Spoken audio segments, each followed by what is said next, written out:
everyone. How are you? Good. Some excitement, please.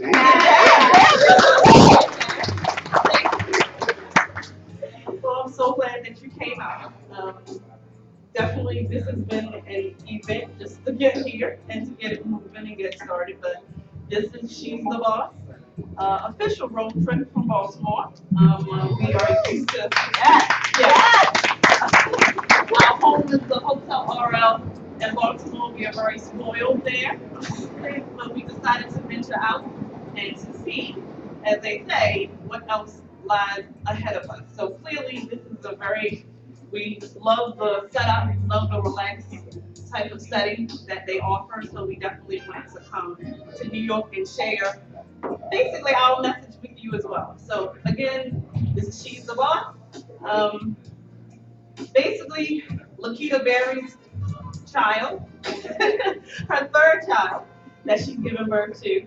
Um, She's the Boss Radio basically started as a platform promoting professional and personal development. First and foremost, it actually started as only for female entrepreneurs, but then understanding that everybody, man and woman, goes through the same trials and tribulations and actual benefits of sharing their experiences. So definitely making She's a Boss for everyone, not just for females and women in media, but across the board. She's a Boss actually has three different shows we offer that covers various topics. First, the season show is actually the STV Unboxed with Lakita and Pam. Definitely, they are I would say, the mother of the group. And definitely what they do is go over many different subjects that tie into professional, personal, and life experiences. That second show is STV Sports Factor with Mike. That's with Michael Berry. So that is her husband, the power couple there. And basically, he actually shares experiences, of course, on the men and women side of sports. Definitely is very beneficial right now. And then the final show, which is the baby show, that is the Losers Fence with Lakita and Tasha. I didn't even introduce myself. I'm Tasha Smith. So I'm the baby of the group, just started with 1 year now. The Loser Bench basically has been birthed because of our weight loss journey.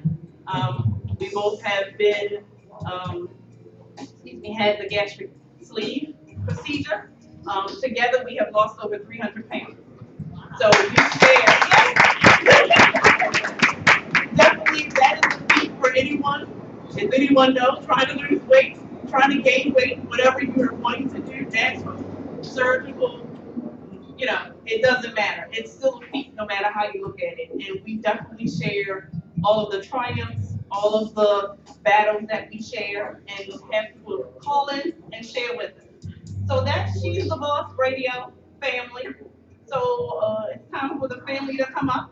Okay, so here we go. First is Pamela, that she is part of the Unbox with Lakita and Pam. Everybody, hi.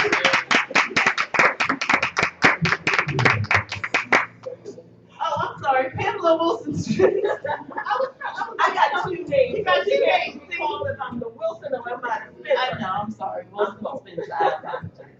Okay, so Mr. Mike Berry, please, from Sports Factor. And as we say, the mother of the show, Lakita Berry.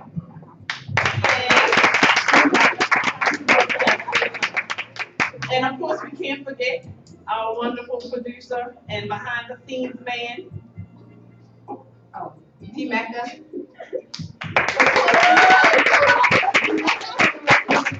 I always say he's like part of the witness protection program because he does not like to get financial. True, But he true. is our program director slash little bit of everything, sound guy, engineer, all of that.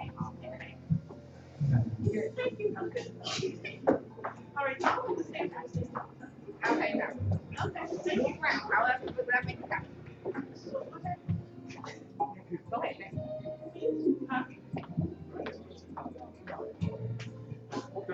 Okay, we're gonna take you off. No, we're not changing things up, really. Again, we wanna thank you so much for coming out. We appreciate you, don't think what we don't. We had a little bit of a late start, but again, we're gonna make it fantastic here. This is gonna be off the chain. We may not have, all the people that we want, but this is gonna be broadcast live, so therefore, people in the hotels are gonna see what's going on here on this stage. And we got a mighty, mighty, mighty cast for you. So if you're not here, you need to come on down out of your room down here so you can see what's going on and be a part of it. So today, what we're gonna do, I'm gonna start to introduce some of the panelists here. And like I said, there is a mighty, mighty crowd here. First, I'm gonna start off, let me put my glasses on, y'all, because Pam can't see very well.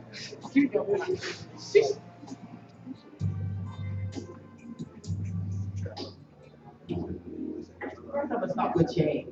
Jay Richardson. Jay Richardson is from Brooklyn. He's also known as the Rest.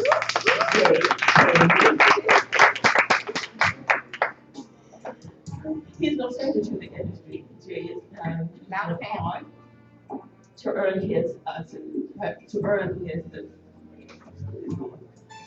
Please say that again, Jay. I'm so sorry. Forget me. Like I said, it's a little small, but I'll get it. All right, let me start that again. He's no stranger to the industry. He's a hard worker. He's earned his certificate, certified platinum and gold RIAA. Go ahead, Lord. That's what I'm talking about. His BT Award nominated with the Arts of Christine Holloway. Now I'm going to have to mention this, Jay, because you are her producer and manager. We're hoping, okay, well, I'm going to give you all, buddy. I'm giving it all to you. And we're hoping that she'll be here tonight. She is on our roster. There may be a possibility because of traffic and other things that's going to hold her up, but she may not make it. But I wanted her to know that she is going to be represented in this house tonight. So we got Jay. Jay, come on up, please. I'm going to tell you a little bit about Jay, but Jay's going to tell you about himself. There's so much about him that nobody else is going to be able to explain. No way other than Jay himself. Again, everybody, please, this is Jay Richardson. Thank you. Hey, Jay, I'm going to go ahead and I'm going to turn this mic over to you. We're going to ask you a few questions. Correct? No, we're just gonna go ahead and introduce the whole panel. Okay, let me go ahead and put you over here right now. So we want to talk to each other. just take a seat, Jay. Where you want to Right. And we have another guest that's going to be on the panel. Her name is Avery. Avery is not here also. Again, like I say, we're going to represent again for her as well. She may not be here, but we're going to represent. Okay, and then we're going to go to our next panelist. And our next panelist. So we already talked about her. We already said Jay on her. So he's going to represent again Christine Holloway. And Miss Christine Holloway she is a singer. And some of you already may know about Miss Christine Holloway, but I'll let Jay also represent her tonight. And then we go on. Here we go. Cairo is the director, producer, writer. He's in that from November 11th, 1982 to the present. Today, Cairo Money White is a successful director, producer, and can't hear me? Sorry, guys. And a sought after news and music media across the United States. Most recently, he has his guest appearance in VH1. Why am I still singing? Hold up. That's what I want to know. You're going to tell us about that tonight. I'm trying to figure out why am I still single? I had a well, Wilson Spencer came from somewhere, but go, let him go. Well, he had let me go, put it up. But anyway, he was gonna keep on going. Nevertheless, let's see, with Carl was born in November in Queens. And, this is something, his first and middle name together means respect, aspirations. Carl Amani White. Come on up.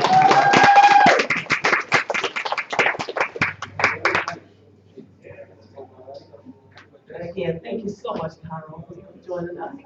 See you again.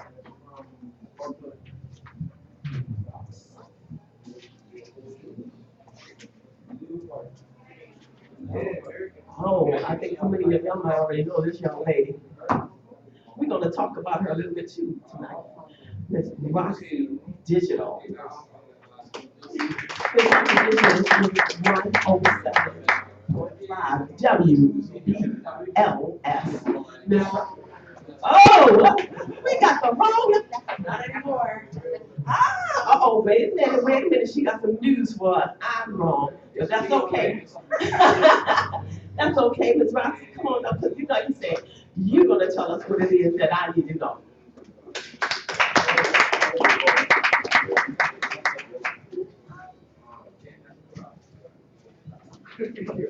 But I'm sure people still know who you are. I know that. I know you know. I may be wrong, but I know you heard her voice on the radio. Here you're still in New York. That's right. Okay.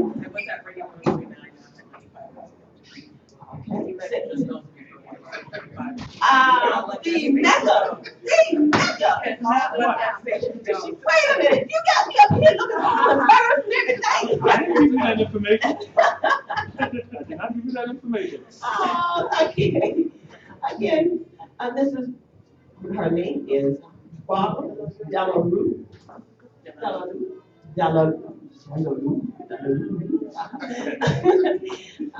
I said she is a major media master, pop culture, news phenomenon in her own right.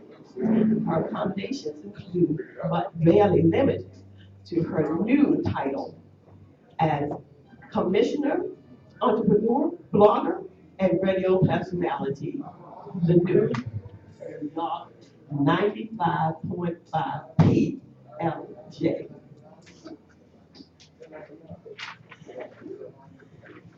This is not the end of it. We also have one more. Oh my God. We have Miss Cynthia Horner in the house. That's right. Miss Cynthia Horner is the chief editor of Vital magazine. Miss Cynthia, please come on up and join our panelists.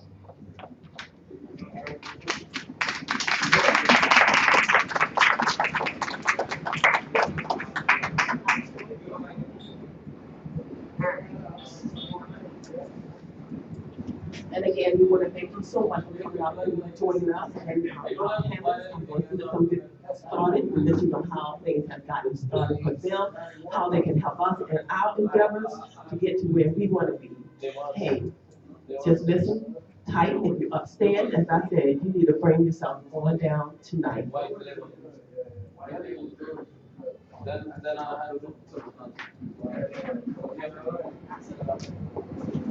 And again, this is our CEO. She's the boss.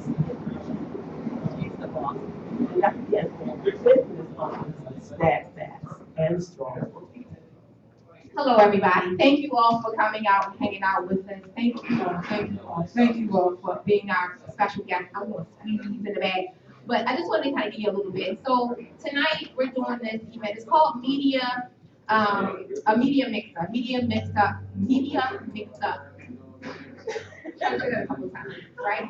So it's a media mix-up for not just women in media, but all in media. So if you're a person that wants to get into media, might be interested in doing some type of media, this is the whole reason and thinking behind this process. So just to tell you a little bit about me.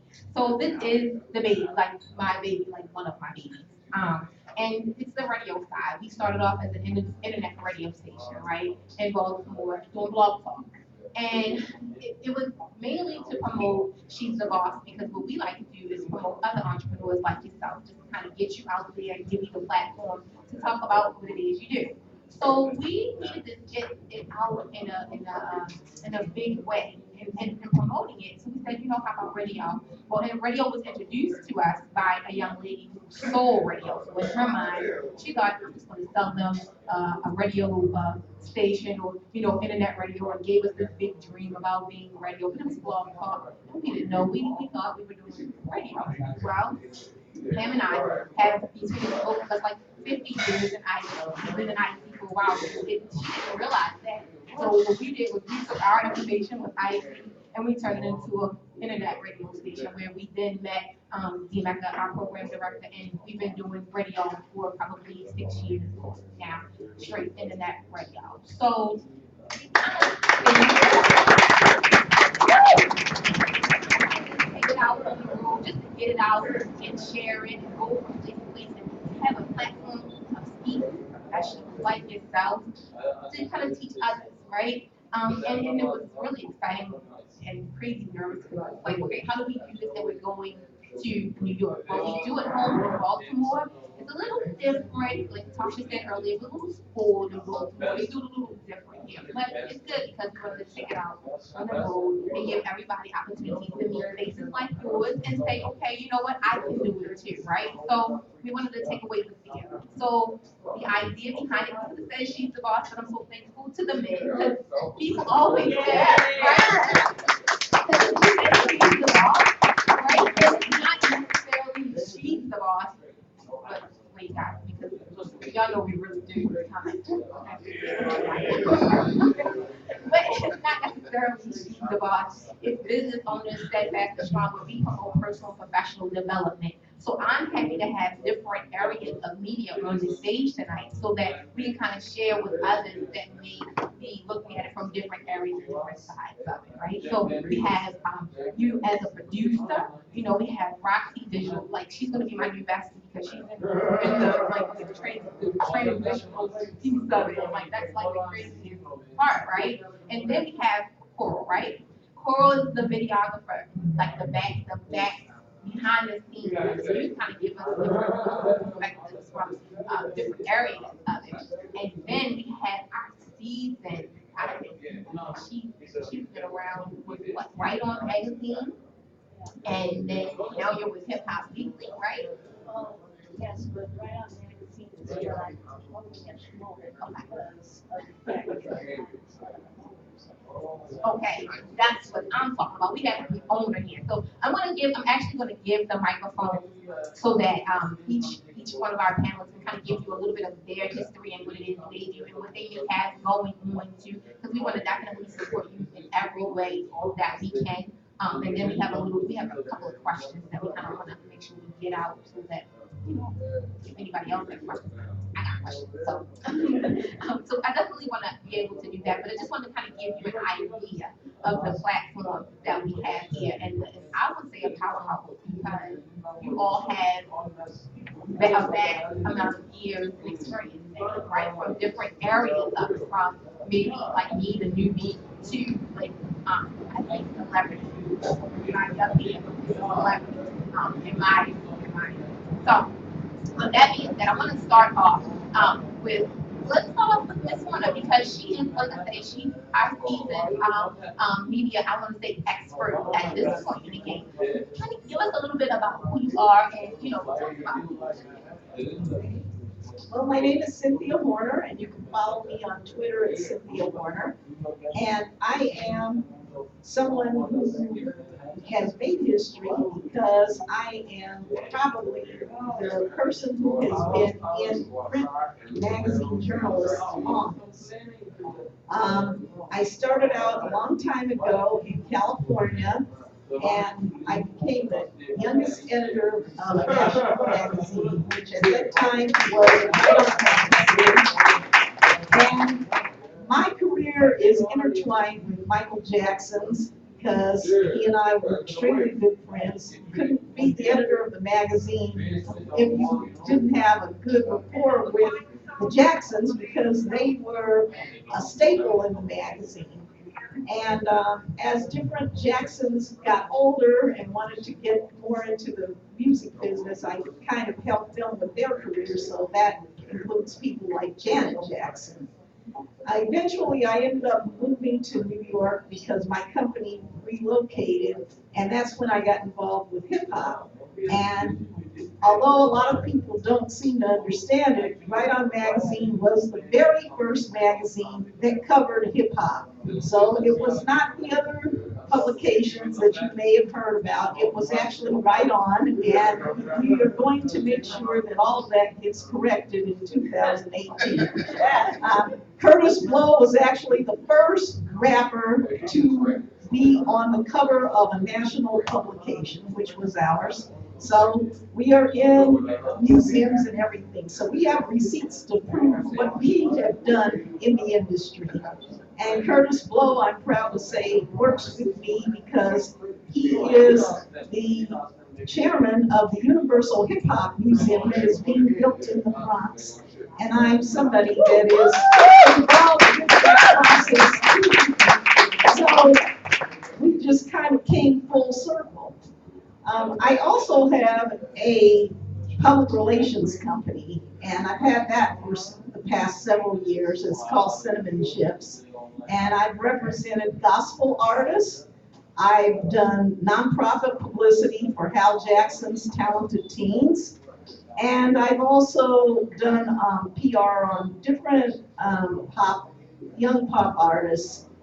And so what it is everything goes under Cynthia Horner Media. All of my work goes through there. So we are involved with publishing and public relations.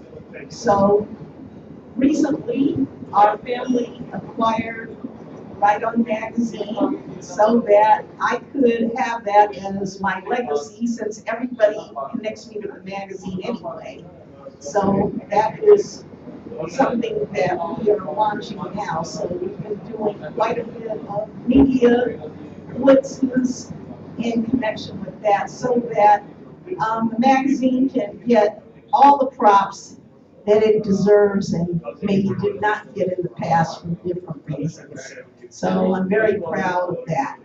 And now I will turn the microphone over because I could talk forever. That's what I'm known for talking. I will pass the mic over. Thank you so much. I told you we were not playing. We just were not playing. So I'm kind of like jumping back and forth. I'm gonna go ahead and pass it over to Coral. He's the videographer side of it, so he's gonna kind of share it, tell us the things he does, and then kind of give us a little bit on the video side of it. Coral is my name. It's an honor to be here. It's been a long journey for me being a videographer. A lot of people call me the celebrity videographer, but it's not even like that. Just at the right place at the right time. I am the CEO of Command Entertainment. It's based here in New York City, and I specialize in videographer services, editing services as well. I received my training at Howard University in creative writing and also in media production. Just like I said, it's been a really long journey. I'm around supportive people, family that believes in my dreams and my goals. My father, he really bought my first video camera. And ever since I got the camera, I just walk around and people would laugh at me. Oh, why do you have a production bag? I would carry the lights on my bag, the camera on my bag, because at the time, I'll be honest with you, I didn't have a car. And I would just be on the streets of grinding, just like recording everything I see. And from there on, I've been doing a lot of work, and people have been really seeing my work on social media and things like that. And I travel a lot to LA. I work with Marcus Houston, Dre Knight, he's a producer. I shot an interview for him. Marcus Houston, I did an interview with him. T-Pain. I also was featured on the Y'all Fix My Life on the Home Network with Lyra Galore and a couple of other Hollywood stars on there. I was on 4 episodes actually. And I was out there like 2 weeks, so that was quite an experience, and that kind of like boosted my career a little bit. I had people calling me to produce some shows and things like that. While I was at Howard University, I was doing some student productions, and I was taught by prominent people in the industry, and I learned a lot. I say a lot. Even Kathy Hughes, she came in and taught some classes. Uh, uh, what's her name? Debbie Allen, around the stars. I was there, but it was a humbling experience for me. You know, my parents invested in my dream, and something that I will never forget. Right now, I have I just completed a 150 page screenplay with one of my co-writers. And actually, I have continued the name of the movie is called Guilty Remorse, and it was a small short film back in 2007. I started with 10 pages. I just now finished it 10 years later. I'm like, so you know, it's a lot of hard work and patience. It's not gonna happen overnight. So I tell people, you know, just you have to be around people that support you, people that love you.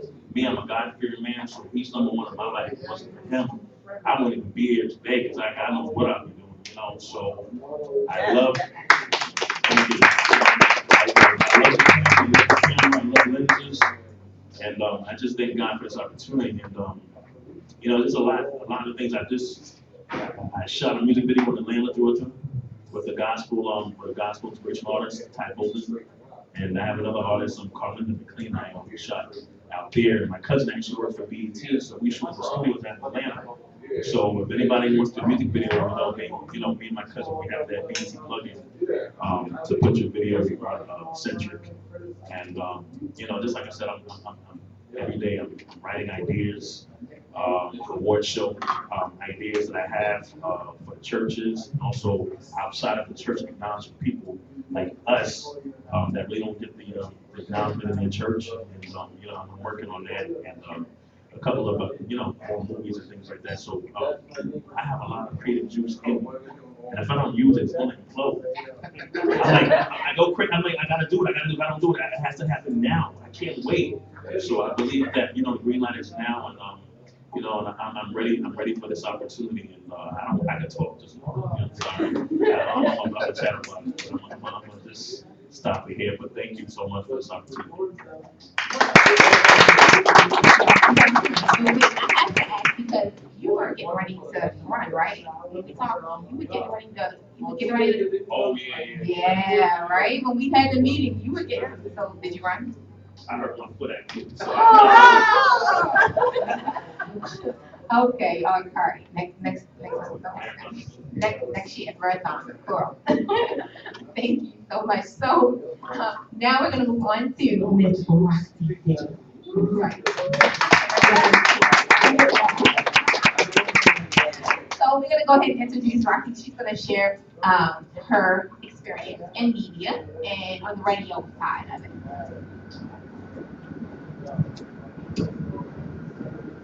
Good evening, everyone. How are you? And yes, I'm probably going to get out of seconds. You have such a radio voice. I've heard that since I was, wait for it, 6 years old. Yes, my voice was extremely deep. So somebody ran a joke and was like, if you don't do radio, you better become a sex operator. No. That was not a nice option. But anyways, my real name is Barbara De La Lou. I've been blessed to work in radio for over 12 years. I never left New York, which is a very hard feat if you get into radio, which we'll get more into. I've worked at every station in New York, which confuses half of my friends and family and audience, but I am currently with 95.5 PLJ. We broadcast on Madison Square Garden for the past year and a half, but I've been with the company for 4 years because I started and got my name as Roxy from the new Radio 103.9. If any of you can even tune into that station, because we've been having some antenna issues, it is a great station that I started. I didn't start my radio career, but I started my New York City radio career in. I started radio in Long Island, little station, called WBLI and WBAB. So I just said I've been blessed to work in radio for 12 years. I've worked across 12 formats. So I worked in country, Mexican regional, talk, hip hop, top 40, AC, and the list goes on and on. I think I've done everything but classical. Um, and that is a huge feat in itself as a black female. Um, just with the range in my voice and not being in a niche, which happens a lot in radio. Sometimes you're just tagged, especially if you're a black female or black, as hip hop, hip hop, hip hop. When you can go past that, I know very little African American women in top 40, the pop stations, the country stations. Just this year, I was considered for middays in San Diego for an alternative station. So I'm very happy that I don't talking a lot about it, but the background to me, because I've done a whole lot other than radio. I obtained my degree from St. John's University back in 2005, 2 masters later at New School University, and I'm currently going through a doctorate, so I love to learn. I have a nonprofit called the No Disrespect Campaign, which is based right here in Brooklyn, with my business partner, Shawnee Culture of Hot 97. We go and we talk to teens, which is very important for today, on the importance of self-respect in and out the classroom. So when I'm not on that mic, on those airwaves, I'm in front of an auditorium of 350 kids talking about, let's not do this to yourself, or take yourself to a higher level. Besides that, again, I worked at B.O.S.S for 5 years, from 2009 to 2014, WLIB, the sister station, the gospel station. I worked at High 97, I worked at Radio 103.9, 95.5 PLJ, BLI, 102.3 BAB, Jack FM mix. I told you I've been covering this New York area for quite a while. Maybe not as known as Angie or Wendy, but that is not my goal. My goal is just to do what I want as a dream, and I've been doing it. I'm blessed. I'm even more blessed that I've taken the role as new mom this year.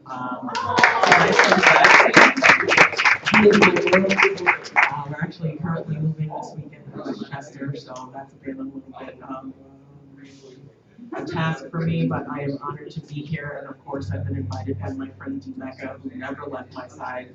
How long has it been? Oh, 6, 7 years? Yeah, he was just a little girl that just kept on going on WHCR and all these other shows, just trying to get into the radio industry. And 6, 7 years later, I'm still here and dedicated to his mission to make you guys great and other things great. So again, thank you so much for the opportunity, and I can't wait to see you guys grow.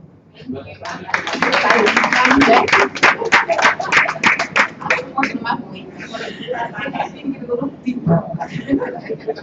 So I want to introduce our next panelist. He is awesome. This is Jay. Jay is, I'm gonna let Jay kind of tell you all what Jay does, because Jay get it done. But I want to go ahead and bring Jay in. He's our producer for tonight. Hello, everyone. Hello. My name is Jay Richardson. That is actually my artist name. I'm well known as Jay Keys. That was my industry name. Since '98. So I started out, I was born here in Brooklyn, right down the block, Roosevelt Projects. I went to graduated from Boys and Girls High. I went to middle school, 324, and I was in school with like Fabulous and a lot of other rappers from Brooklyn and Brooklyn Freeboy, and I started out writing songs since 12 years old. Walking these streets, just listening to ting, ting, ting, ting. And I've played the drums since I was 3. I play all my instruments now. I developed those over time. But at 8, I want to say 17 is when my first introduction, and my songwriting then was recognized, and I was able to write a record for 98 Degrees, which was a boy pop band. It was weird. My writing was weird back then. Although I was like church driven and into church, I always wanted to write pop. That was my thing. So I linked up with a good friend, Howard Frazier from The Specialists, and The Specialists was known for hits for Pink, um, Coco Lee and all those 90s groups and 2000 groups. So I was blessed to, be able to produce records and things like that with specialists. And, for years we go through things in the industry and ups and downs. And then I stuck in there. Second grade guy, I actually went to culinary school. And I know it's like night and day for music, but I wanted a degree in something to just, And I came back, and then when I started producing again, I started being introduced to a lot of faith-based and gospel artists and things like that. So I was able to work with the late Reverend Timothy Wright, who was the godfather of gospel music, and find out that he's also my cousin. He's my cousin as well. So he introduced me to the gospel scene. There, I was able to produce a lot of records for Christian Cultural Center's record label, Dr. A.R. Bernard. So I've produced records for John Cook, Melissa Redmond, Gary England, Diana Gordon, who was also known as Winter Gordon. She signed to Atlantic Records. Now she's back at Diana Gordon, and she's written a lot of stuff for Flo Rida, Empire soundtrack, things like that. Also, I've been able to, work with a lot of artists. Christina Holloway, who's not here. I discovered Christina in 2007, and she came to a studio in the city, and I just knew there was something special about her. And it took us, I want to say, I took her through boot camp for like a good year, just for her to prove herself enough, because being an artist is hard, and I was always behind the scenes as a producer doing a lot of artist development. Even I've developed a lot of artists as well. Unique Zayas, I discovered him when he was 13. He got signed to Def Jam, and there's a lot of other people. So Christina, I worked with her, and in 2008 we had 3 songs. I went on the road every weekend and pitched it to every radio station that I knew. It was like guerrilla marketing back then, so I was just like, I'm on my grind. And it got recognized, and she scored a deal with Universal Music Group. It took us less than a year, and she was nominated for a BT Award. She peaked at number 11 on the Billboard charts. And that January, won the Stella Award for New Artist of the Year. Right. So when I'm doing now, I was doing the R&B as a singer, because I also sing as well. And I did a record, I've composed a record with Wale. That was back in 2011 when I was doing my R&B thing, which was produced by my cousin, super producer Travis Sells, who's also on the road with Maxwell and Chris Brown, and he signed to Dark Child, Rodney Jeremy. And was blessed to produce some records with him. And this experience, which brings me now what I'm doing now. You get older, you get wiser, you go through some things. And now I'm doing inspirational music. So that's why my name now is not Jay, it's Jay Richardson. So my album came out on the 26th. It's been doing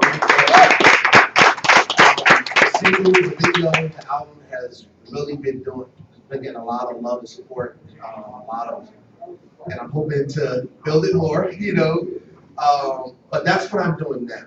And we'll talk about that later. Awesome. Thank you so much, Sia. So bring some good stuff.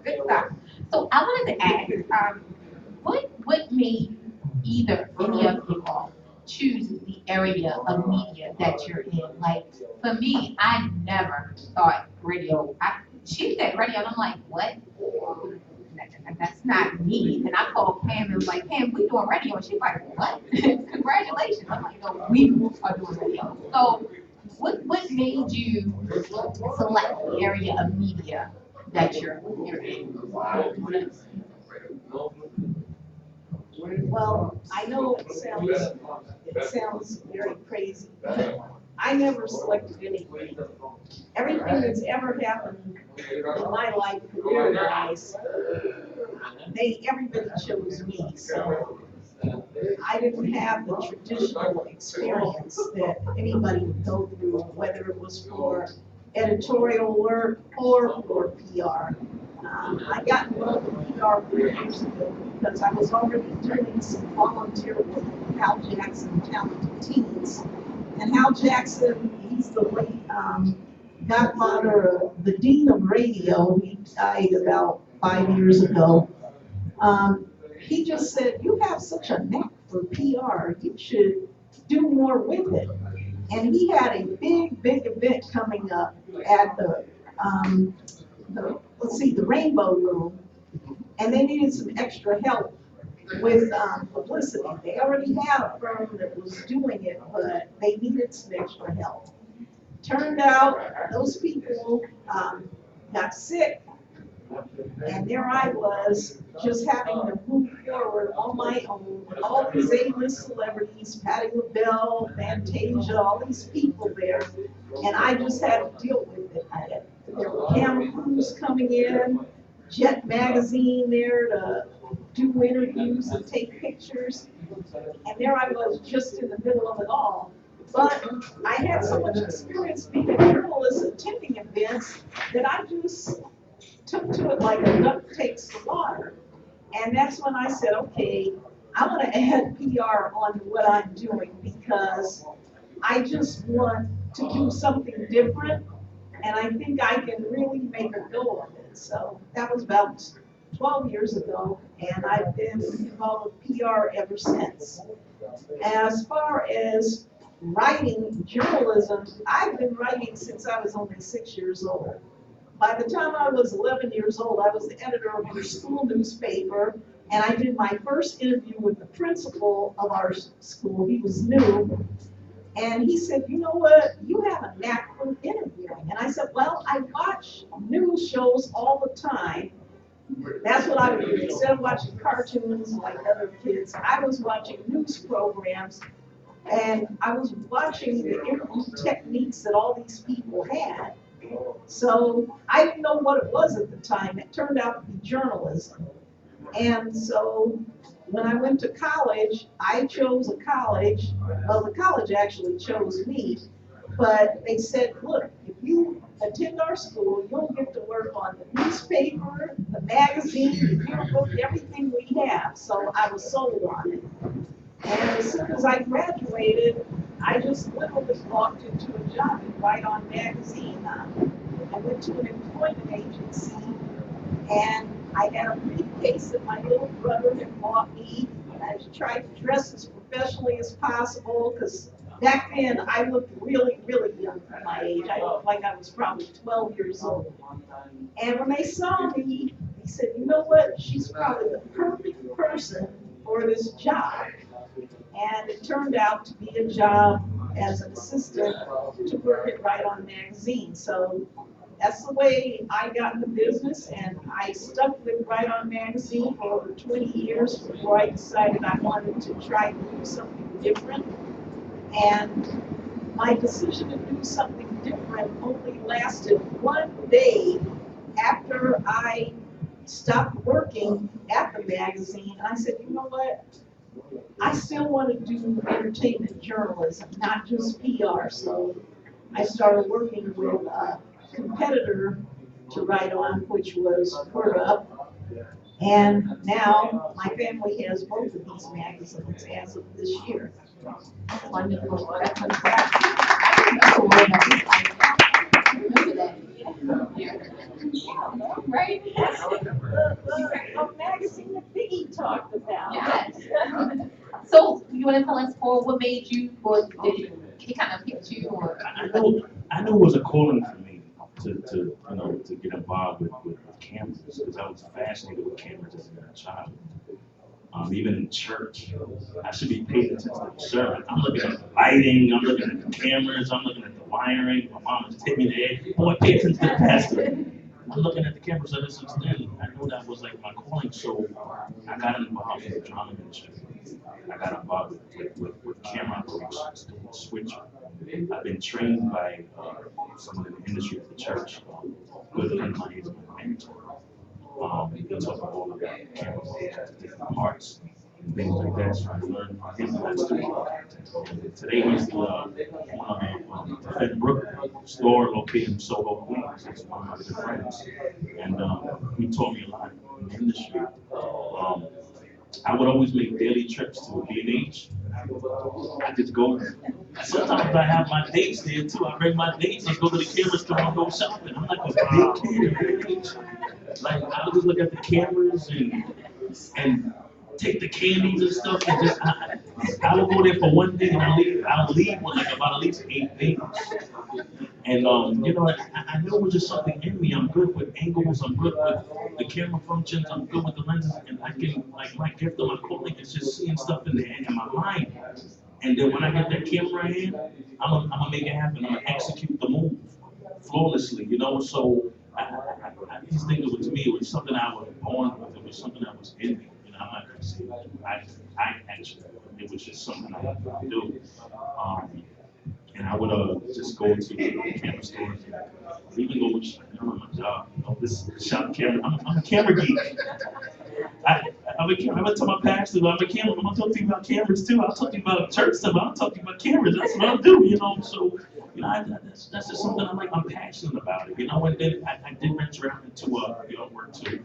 I worked for a politician in Harlem for office. I did some PR work for them, and they asked me to be on Harlem, actually. I did some social media management, some proposals, and things like that. So I put my writing skills to work also that. But radio, I've been told that I have a good voice for voiceovers, things like that. We'll call you. Yeah. Stuff like that. But, you know, I try to stay in my lane, to be honest with you. You know, and you know, so I still can't believe I'm called to be in front of the camera, which people say I have to look, and I've been, you know, certain roles in certain films, and they'll cast me.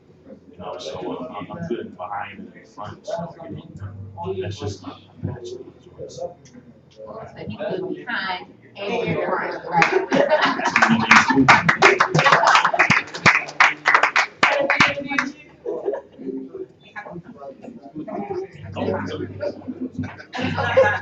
We sharing up here. So you know there's an underlying theme here on our panel and everything is, you know, from the beginning something drew you to. And with me, it was the voice. I told you since I was like little, people would be like, wow, your voice is amazing. So a lot of it was me speaking it into the universe and other people speaking it into the universe for me. So when you have like that double power, it's like, okay, clearly that's your calling. And oddly enough, whenever I go and do speaking engagements at these colleges, universities, and high schools, they're shocked when I tell them my main goal was to be a high school Spanish teacher. But what happened was freshman year for me was 2001 at St. John's, and we all know what happened in 2001, 9/11. I was a freshman taking my Spanish literature class. I looked out the window, my teacher like turned white, and she took a phone call and came back into the room and said the towers have been hit.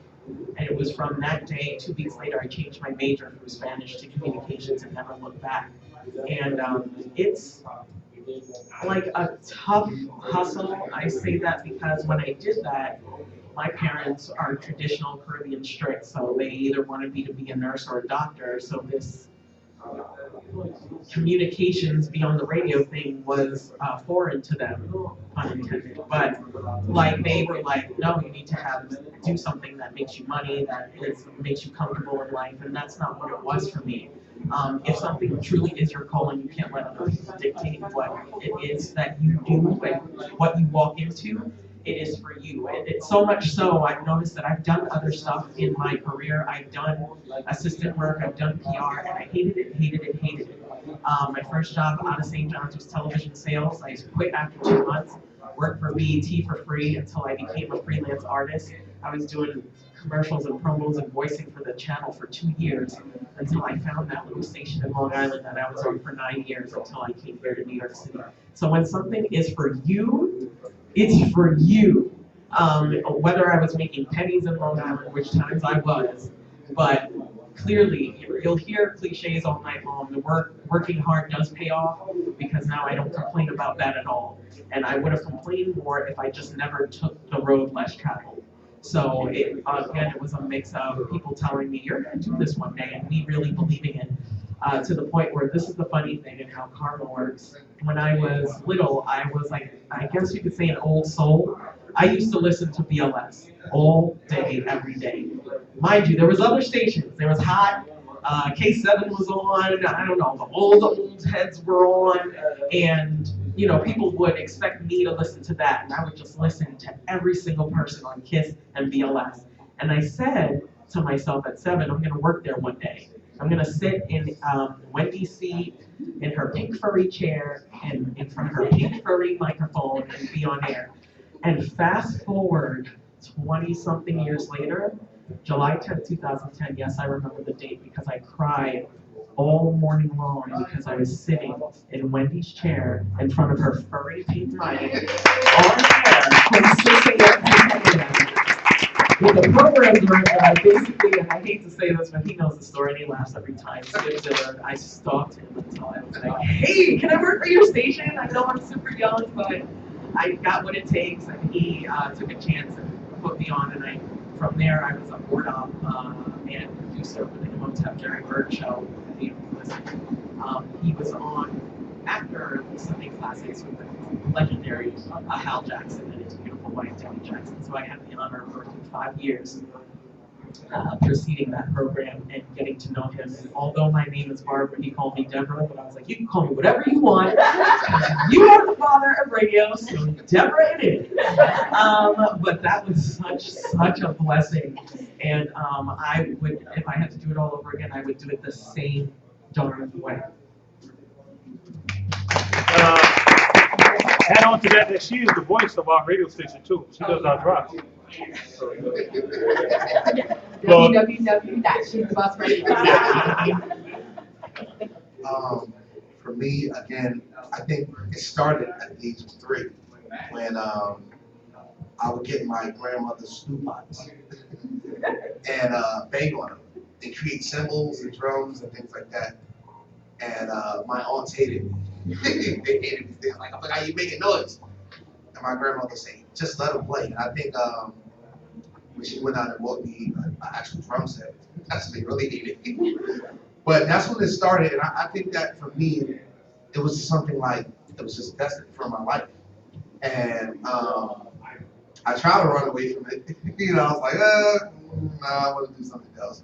I'm gonna run the streets and be a thug. You know, and it was just like, the experience where I am today, you know, sometimes when things are like you know, Cynthia said, they chose her. When things choose you, you have, like, when God has a plan for you, you have no way of running around it.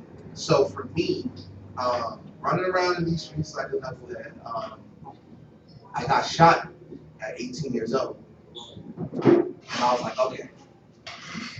I experienced and witnessed a lot of my peers and going to school back then, and this area of Bed-Stuy back then was crazy.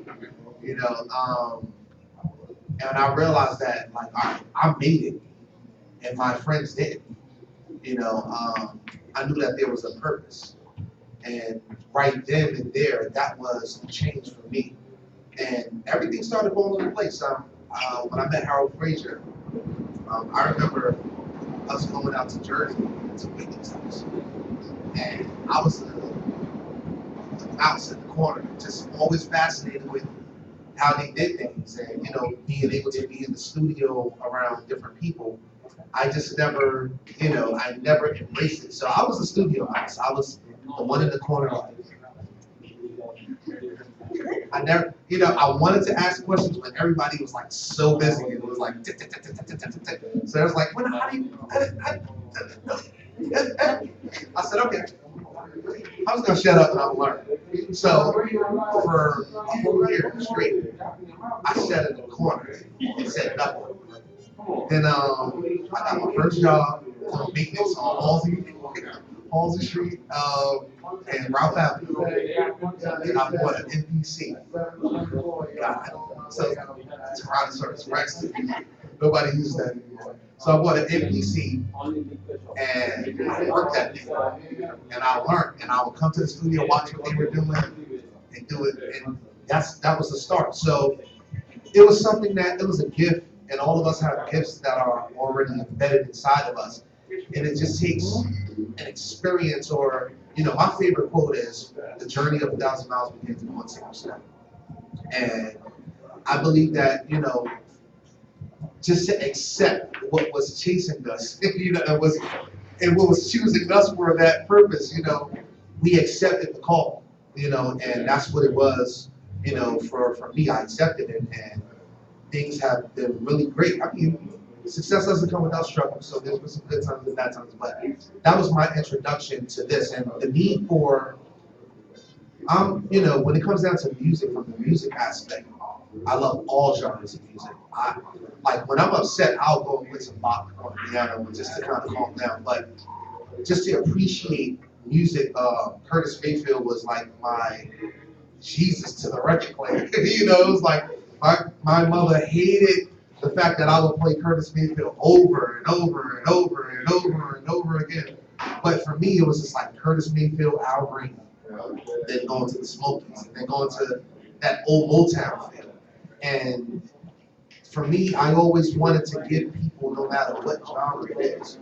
A lot of artists that I work with, they say, "Jay, your music is huge. Like when you produce music, you compose music, it's huge."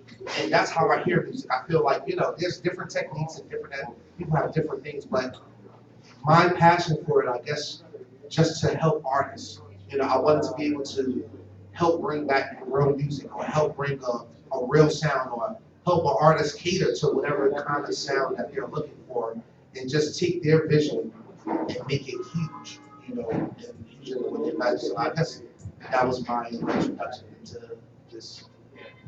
So, since you kind of touched on it, did you ever get to a place where you felt like this is just too hard? Maybe it's just, this is just not for me. I know I felt like I feel like I have a call, but sometimes it gets a little rough, and you start to second guess, well, maybe this isn't it, because it's gotten really, really hard. Have you ever been in that position?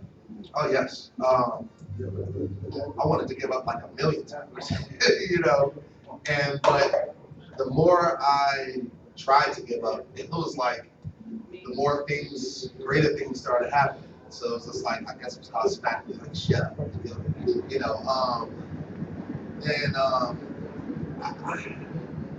yeah, you want to give up because it gets hard, and sometimes it doesn't work out the way you want, the way you plan, the way you see things. You can have a detailed plan, but a lot of the things, especially like in business and in this industry, it was who you know, and it was like your talent. And when you start to learn the in and outs and things like that, your talent will speak for itself, your grind, your work ethic will speak for itself, but you have to get in front of people. You can't surround yourself around the people who's going to connect to the people who's going to connect. It's just like, you got to go through like 80 million people just to get, it's like, so you start learning how to surround yourself around greatness. And for me, I think that's what kept me going every time I wanted to give up. And the people that were behind me, that were, when I shut my phone down or changed my numbers, I'm not doing it no more, or the artist comes like, I don't have a budget, but, I want 13 songs for my album. And I'd be like, so, this Similac for my son, this Infamil is expensive, and when we wasn't able to get the weight popping, so it's like, I'm like, Dad, not only do I gotta get the Infamil or the Similac, but I gotta worry about getting, some stuff for me, but I think that the motivation of the people behind you, when you surround yourself around greatness, they'll spot that, and they'll keep investing in you. Even when it gets hard, they'll say, listen, it's gonna get hard, it's gonna get crazy, but keep going. Definitely piggybacking off of what Jay said, there There was a specific time when I wanted to give up back in 2014. I wanted to stop looking to do radio in New York and just fly out to California and do radio there. And a couple of days into it, I spoke to my good friend Kim Allen. She was an astrologer on Hot 97 Kids for years, and she was like, "Don't leave yet. You're gonna be on a station in New York City, a brand new station." I was like, "Girl, like, how long have I been in New York? I haven't heard of no new R&B station. Stop. Like, you're not that psychic." But she is, and I love you, Kim, because she was right. I was on Facebook, and you know how that they have that section that suggests that you like a page, or so Radio 139 just popped up, and I was like, "Oh, this is interesting. Where are they located?" And I saw in New York, New York. And I saw who the program, assistant program director was, and it was my friend of 6 years. So I was like, "Hey, who can I send my stuff to?" Who's like me. And then a few days later, I was hired. But hey, that's the sometimes, and sometimes this will happen to people. It'll happen to people a lot in the industry. You'll hear it's like opportunity meets timing meets luck. So a lot of that for me, I want to say it was that, and other times it was because the minute you want to give up is the minute the breakthrough is going to happen, and that was my breakthrough in 2014 to finally get on radio out of Long Island and into the major market in New York City. And I was like, wow, if I had just got on that plane and said California is it for me, I would have missed this huge opportunity. And a lot of the times I say this story to young kids all the time. I had a mentor in radio. He worked in radio for years in pop. And I don't know if he was having a bad day, but one day he said, "You'll never do this. Your voice will never be on New York radio." Totally put me down. Whatever. So I thought I would give up then. Because, you know, once you hear negative stuff, if you're not strong enough within, you'll take that word and you'll run with it. Well, I didn't. And I stayed, and unfortunately he got fired a couple of months later. And the way karma works, that's how I always segue into this story. I love segs. Years later, when I went to that little tiny station out in Long Island that, oh my God, nobody listens to, I was a receptionist there, and lo and behold, I'm the first face you see. When I looked up, and lo and behold, the person that walked in with their portfolio was him looking for a job. So I had his resume in my head. So you know what I mean? It's just like, and he turned red, and I was like, right. But that's just the thing. Even if I took his word, even the little receptionist job, he wouldn't have seen me at because I would have been like, I'm not for this. But when you keep hearing time and time again, your voice is, you know, I hear that so much. Sometimes I don't even speak because I'm like, oh my gosh, they're like, you sound like Malika Millette, you sound like Wendy, you sound like, and I'm like, that means I should be here.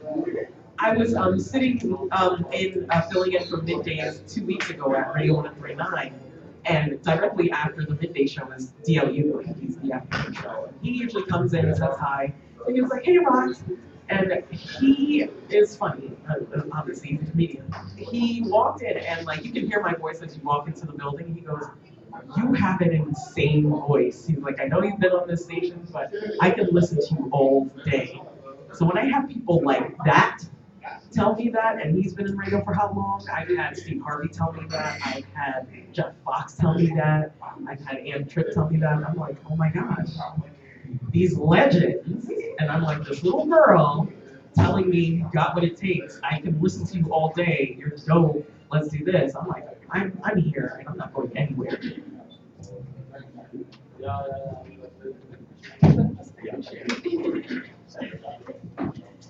A lot of times, I got a lot of doors closed in my face. It really isn't discouraging. It made me stronger person right now, you know. But one time when I was, it's back in 2011, it's like I was on, walking down the street, and they were shooting a movie called Made with Jennifer Lopez, and Made him an actor. So I was like, maybe this could be my big break. I am not in the union. I am fine, you know. It is what it is. So I'm talking to these camera guys, camera loaders, keep passing the buck, don't talk to this one, that one, that one. I'm tired of hearing that. So I went down on my own hands and I said, look, listen, whose location is provided? I'm going to the source. I'm not gonna go to the EA, this one, that one. I'm gonna go to the main supervisor set. So I spoke there, checked out, they told me a little bit what I do. You know, and he gave me his card. Gave me his card. Guess what? I phoned him. Guess what? No answer. I'm like, so what's the sense of giving me your card? And so, you know, and that's why sometimes I like doing things the independent way. I'm my own boss, I'm my own, I got a lot going on. I make my own money. I don't need to hear this or that one, you know, I take matters in my own hand and I just do it. I play Tyler Perry Studios. I throw that out there. I put him in Tyler Perry Studios. I'm still waiting here for Tyler Perry. I'm still waiting. You know, I get a lot of, he's not hiring right now. A lot of resumes that we get, but I'm still waiting. All I can do is just pray about it and believe in God and make sure that the right doors open up for me because it's gonna happen. I don't let nothing stop me. I told my sister right here. She said, "I'm a machine. I like, hey, I'm gonna go to your door. That's why I'm a teacher." Because it allows me to do what I want to do. Like the film thing, once I have summers off, I travel to Vegas, I travel to LA, I travel to Atlanta, shoot music videos, the movie I'm working on. So it gives me that flexibility. And I'm just happy for that. What was I about to say? Yeah, just don't be discouraged. I just take these little closed doors as something bigger can happen for me. I'm not going to let it bother me. There's times when sometimes I cry at night. I paid a lot of money for my equipment. And it's like, where's it going to? There's people that come after me, I want you to shoot this music video. First thing I say, do you have a budget? If you don't have a budget, don't come to me. I'm not gonna hey, I run a business, let's make it happen. Well, I can do this for you. No, I've been there, done that. I've done a lot of internships and a lot of work at Howard University. And I'm like, look at my resume. Not to throw it in their face, but I'm saying this is what I do too. I gotta eat too, So I don't mind helping people out, but it is a business and it can be discouraging, but I don't see it as a failure at all. That's my success and that's the stuff that I'm doing right now. So, I'm very good. I wanted to ask, what are, okay. Can I ask you a question before you go there? Real important question I need to ask. You asked, He just cut in the. I'm sorry, before I forget, I'm sorry. I want to ask him a question. Now, I heard you say you don't mess with them unless they have a question, right? Okay. So, You know what, your question is supposed to be ready, sir. no, what I want to know is, so you don't have a set price that you charge? It depends on what they want. Let me run it back. There's certain projects I will take on pro bono if I've done a lot of projects where there's clients that are paying me. And I'm like, okay, you know what? This is something I can take my time and doing. It seems like it's good and it's worth it. I'm gonna work on it. You know what I'm saying? I'm like that type of person. Okay, I got enough money now for this and that one. Not to sound like that, but I'm being honest. It's a business. I got what I do. Okay, you don't have a budget, here's one budget. I'm gonna work with you. You know what I'm saying? So I'm a type of person that, it depends on what needs to be done. I do have like a set price, but I need to know the hours, what needs to be done, the lighting, and things like that, because you gotta take that into consideration. So I can't give you a set price and not know what needs to be done. Because at the end of the day, your time is your money. Yeah. So Sure. I get it. So I wanted to ask, and I'll start off with Ms. Warner. What are some of the challenges that you found in being in media and in the print media side? Like, what are some of the challenges that you found, just kind of may have been a little overwhelming, but how did you overcome them? Well, I never had any intention of leaving the business, but the business has changed quite a bit over the years. You don't really see a lot of print magazines on newsstands because there's not that much distribution anymore.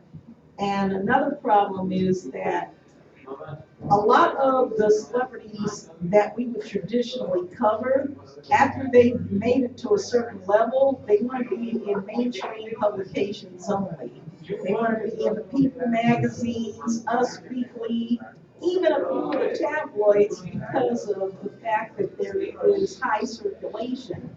So a lot of times I spend quite a bit of time trying to educate their publicists and managers on why these artists or celebrities should still support the black press. And it's difficult because a long time ago, most black artists or artists and people of color had representation that was our color too.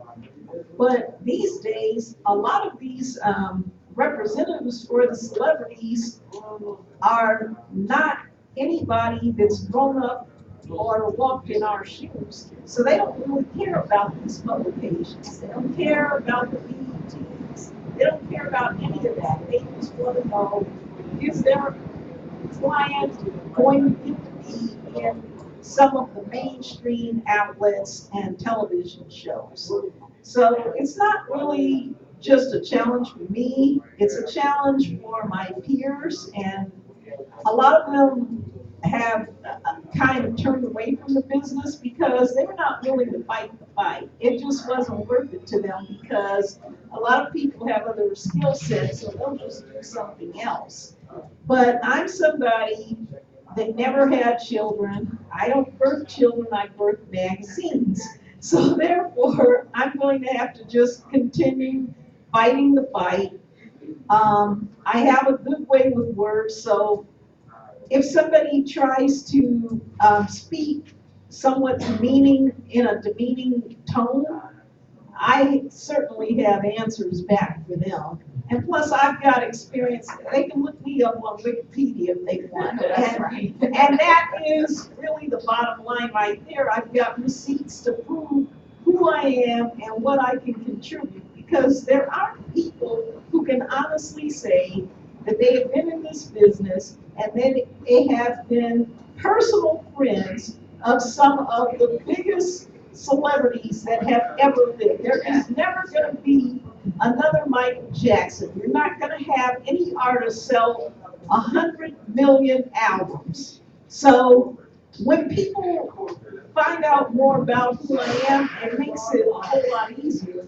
But it just hasn't been the case for my peers, and that's why I said a lot of people are not even interested in continuing on in these fields because there's just a lack of respect for people of color, which has been magnified by some of our elected political officials who also have no real respect for people of color. So it's actually being reinforced now. Whatever people thought of us is being reinforced by people in the media on a daily basis. Because if they say, well, if our elected officials can say this about minorities, I can say it too. Or I can treat them a certain way because nobody really cares. So we're all going to just have to continue to fight the fight. I'm not going to get discouraged because we've had so many leaders that came before us that fought for us to have these opportunities. You know, Martin Luther King and his supporters used to have to walk and march, and people would turn hoses on them, they'd set the dogs loose on them. Martin Luther King did not give up. Malcolm X did not give up. These people did not give up. Harriet Tubman would not give up. So they had more adversities and challenges than I did. So I can't complain about anything if these people did what they had to do. I agree. I definitely agree. I know being just in the internet radio side is kind of tough because you come across people that actually could help you, but sometimes they see you as a threat and they won't help you. So I like that. I'm right now I'm like having that cry moment because I'm so excited that you all are here just to kind of help me move forward in my dream. And this is like major challenge because like I said, we just started off this little blog talk radio station. So this right here is just major for us. So you either one you share one of the challenges if any or how you overcame. I've seen everything from ageism, sexism, favoritism, the cattiness of sometimes over with them being threatened by me if I walk in the studio. You can take that job. Here's the thing: there's room for everybody. Seriously. And if there's not room there, there's elsewhere to go. And that's what insecure people don't know. So they sit there and hold on to something that means nothing. Because at the end of the day, if I die and go to heaven, I'm not taking the mic with me, the whole radio station, the whole whatever. It is what it is, and I've done what I've done. But that's the thing, each time I've come across all of those different things, I just laugh and be like, well, that just means I matter and I'm good. Because if they're not flapping their gums about you, you ain't nothing. Right. Right?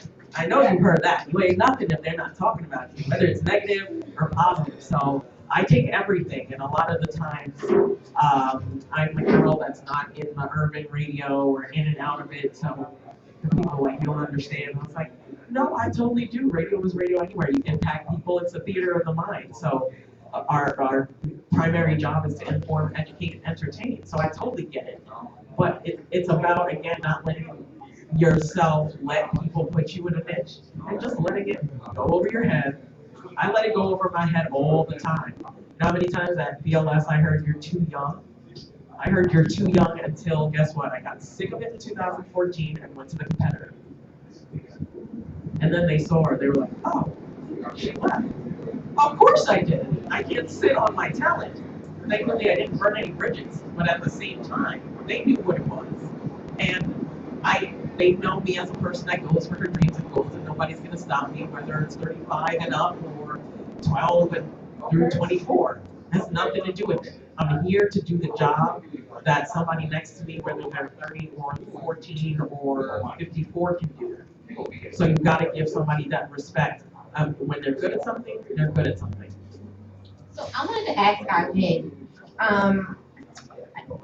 as women sometimes, like even being in IT, sometimes we kind of hit glass ceilings, right? We get to a certain place and, I don't know, it's just not there. We could do the same thing you all do, but we wouldn't get the same respect or the same compensation or what have you. Have you noticed, as men in each of your industries, a difference in how the females are treated in your area of media?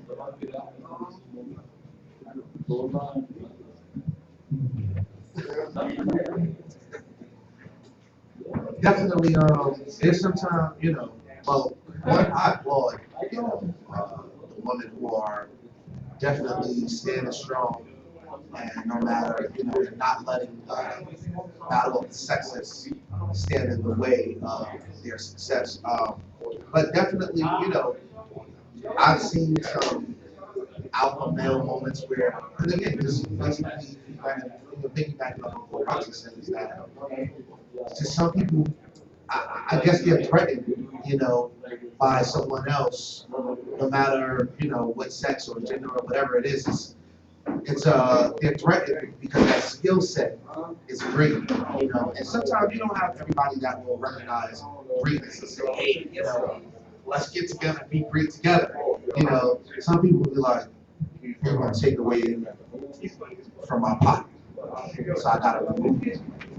And that's basically what happens a lot, in the area of media, in this industry, it's like, let's move them out of place.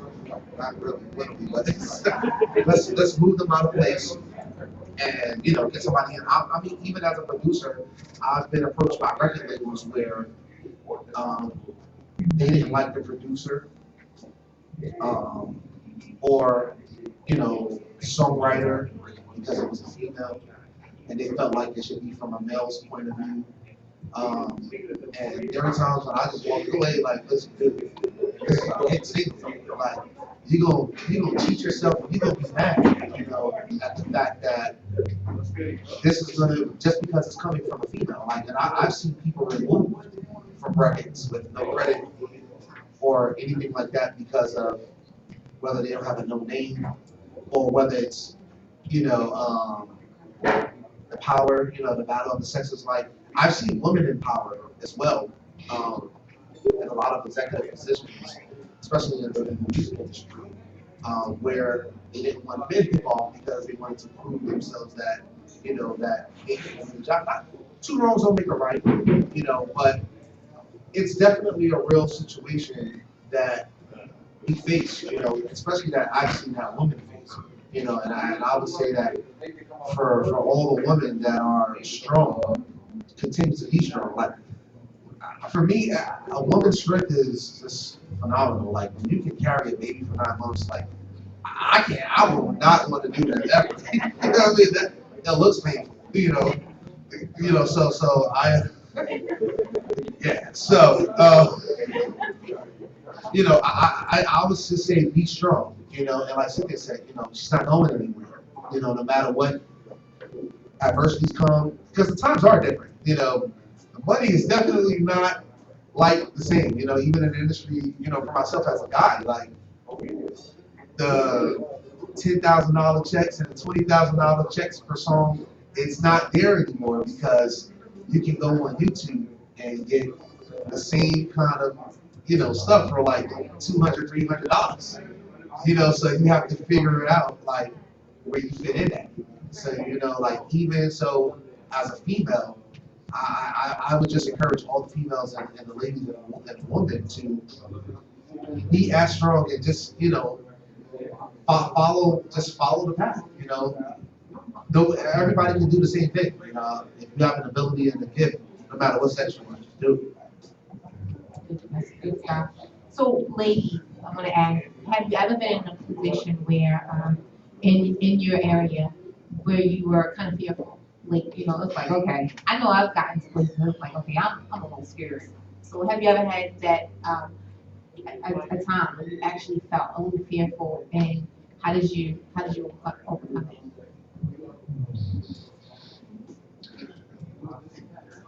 Yeah, there was a time when I first got to Radio 103.9, and it was such a brand new station. I didn't feel like we were picking up momentum, or because of our antenna issue, a lot of people weren't listening, and I felt like, what am I doing, making it to New York City, but nobody can hear me? That kind of defeats the purpose. So I did get fearful off of that. I said, even though I kept doing me and getting on air as if 1 million, 2 million, 3 million people were listening, there was still that underlying fear of, okay, any day the plug will get taken out of the outlet from this station, and that's it, and we're done, cut the cord, because the way radio is, it's here today, gone tomorrow. I have a nickname called Backup B, and I always have a backup plan B, always. So it's not underhanded when you have 4 stations at your company, and you might mosey on over to the next station that happens to be the sister station of the station you're on. You're like, hey, I've been on radio like yours before. If you ever need another talent, I'm just letting you know, I'm here and I do this too. Thank God I did that. Because when they did let us go at Radio 103.9 back in February of 2016, and I was 6 months pregnant, guess who rehired me at the same company? My sister station, where I'm on today, New York's 95.5 PLJ. So I covered that fear and said, just in case, let me have this cushion. Plus, I got paid more. But it's not about the money all the time. It was just that I wanted to continue to do what I wanted to do and live my dream in New York City. And again, I don't limit myself. I'm not just the hip hop chick, the R&B chick. I was like, I can do that too. I've been on a station like yours, just to let you know, just in case you just thought I was a black chick walking up and down the hallway. So that's how I covered my fear, or approached my fear. That's good. So I wanted to ask, did you want to share? I just wanted to piggyback off that when she was talking about Plan B. I'm somebody who has Plan A, B, C, D, and that's very important because I know it sounds funny. You never know what can happen. You could be the best at what you are, but if the people around you don't have that same opinion, you might not get to stay wherever it is that you're working. So you need to know in your heart, what else can you do if something happens with that job, and I tell people all the time, if you have a hobby, that hobby could be your next job. I have a friend who was a teacher, and there was some downsizing, but she was she was a great seamstress. She started making a few dresses and wearing them places, and people said, "Oh, wow, where'd you get that?" And she said, "I made it myself."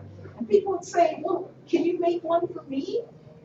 And then she started crocheting. She started making knit caps in the winter and scarves and all that. People say, "Wow, what store did that come from?" She said, "I made one for you." So now she's decided to spend most of her time devoted to something that used to be a hobby. So that's what I'm saying. Everybody knows how to do something else. And if you do know how to do something else, do it well so that if the opportunity arises, you might be able to do something with that hobby. And it might make you more money than whatever the job is that you used to have. And I've seen this happen time and time again now. All kinds of people are now taking a hobby and turning it into something profitable. And I think it's a great thing. I think it's a great thing. Today we have to think that way. We have to because you can like wake up tomorrow, go to work, and not have a job. So, yeah. I remember just to piggyback my experience where Plan B is definitely experience is important, why I went to culinary school. I have a bachelor's degree in culinary arts. Because back then when I was younger in this industry, it was more about, I had a bad management situation where I was literally robbed millions of dollars under it because I didn't know. It was just, you do the talent, I'll handle the business. And being young, 18 and 19, you don't know, you're just like, all right, well, I know that I got that check, where is it? And when you go to the bank, they tell you that all your money has been transferred, you have to have a plan B. So like Cindy was saying, everybody is good at something else. I was like, listen, I know I can cook, I'm going to school. So, music don't work, I'll be Open that restaurant right over there. So, but that's important, and that was a good, analogy of the knitting and things like that, because those are things I feel like those are things that people still hold on to and need and will still support, because you don't have a lot of it, So. Let me ask you, and I do want to. I see Christina has come in the building, so I do want to get a chance to bring her back. And I did see Adrian, but it looks like she may have left. But let me ask you, for a young person, okay? I have a son, right? You would think he would say, okay, my mom, my dad, my family, everybody's doing this media thing. But he wants to be a producer. He is into music. And this kid, let me tell you, we got a call, he just moved to Atlanta. Like, you moved what, how, what? So he just went to Atlanta because he's chasing his dream for the music. What would you tell this 23-year-old that, because we tell him, okay, it's good. And I'll never tell you not to chase your dream. But we try to tell them to kind of look at it differently, approach it differently, because you're not the only kid out here that might have the same dream. So what would you tell that 23-year-old? And look, before you do it, maybe can you get them on the phone so you can hear this? What would you tell that young man? What I would say is, again, like I mentioned earlier, surround yourself around greatness. Use great discernment, great judgment, because you have a lot of, you can hit a lot of brick walls with a lot of people that will lead you to a dry river. Just make sure that, your plan, like you have to have plan A, plan B, plan C. Make sure you surround yourself, never put all your eggs in one basket. Never just say like, I just want to be a hip hop producer, so I'm just going to surround myself with hip hop people. For me, for people who compose, I would say don't surround yourself around beat makers, but surround yourself around the Quincy Joneses and the people who are great producers who are not just great makers, but that that can actually put the whole thing together. So, this generation is different. We live in a millennial, generation where they appeal and gravitate to things and they're misled a lot. You know, especially in this industry, like, yo, this is hot, this is crazy. Forget all of that. Surround yourself. The key thing I would say for him, as well as developing his skill, invest in learning the business because that's key. Those little fine lines of how much you're going to get on your publishing, your mechanical royalties, your distribution royalties, understand the difference. So that way, for me, my lawyer who got me out of my contract, that was I clung to him. He represented everybody, Claude Davis, everybody. So I was like, okay, this is the person who I want to learn the legal aspect, so where I don't ever go through this situation again. So what I would say to your son is, as a young producer going to chase his dream,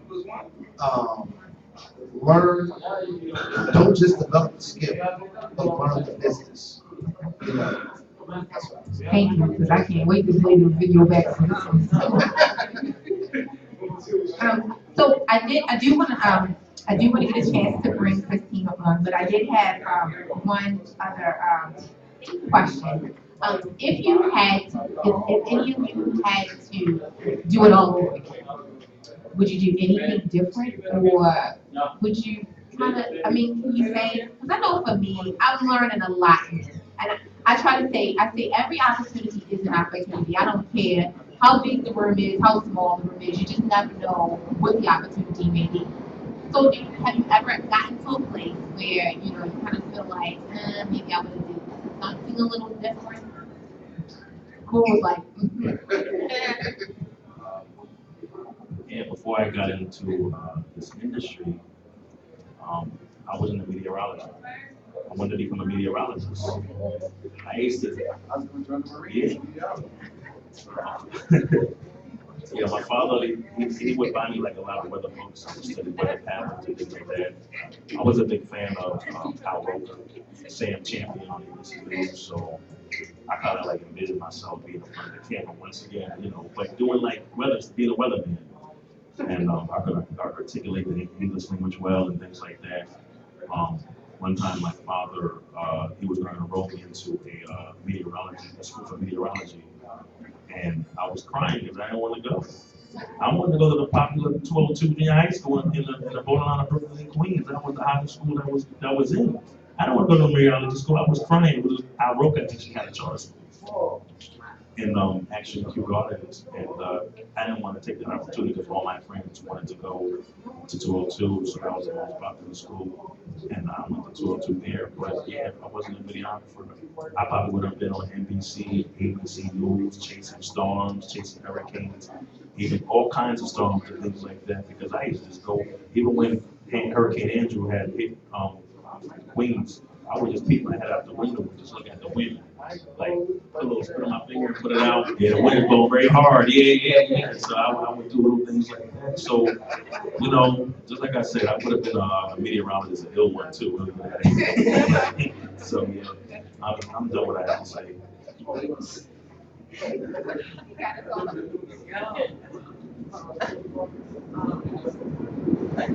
I'm sorry, I'm laughing. So what would I do?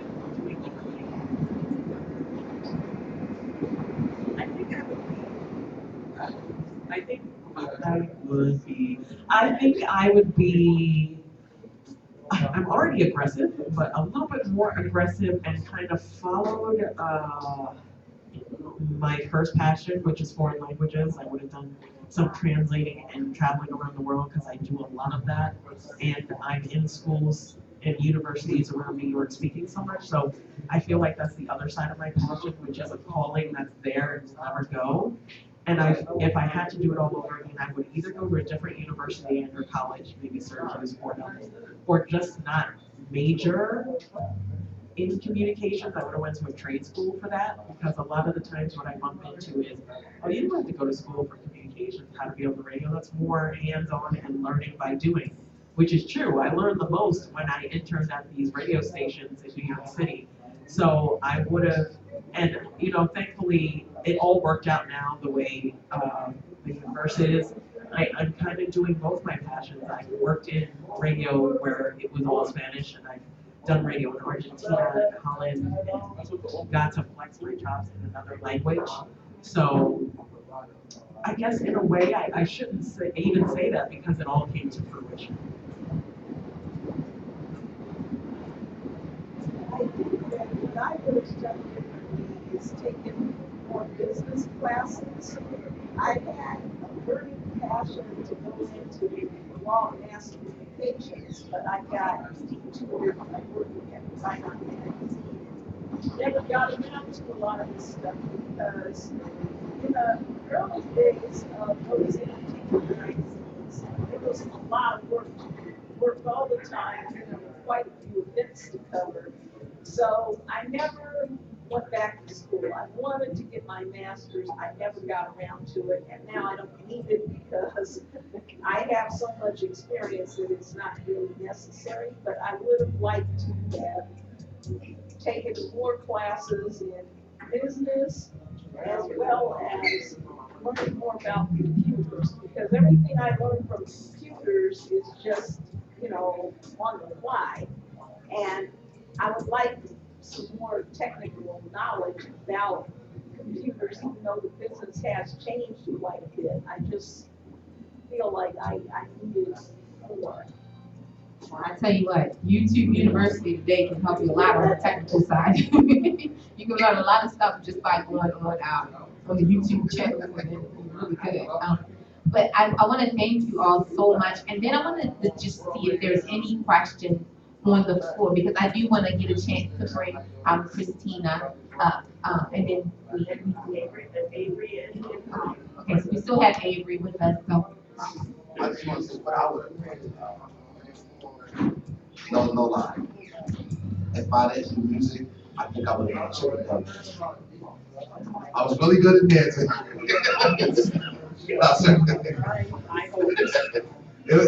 was like, listen, the whole no, but honestly, I do have like an inner passion for the comedy.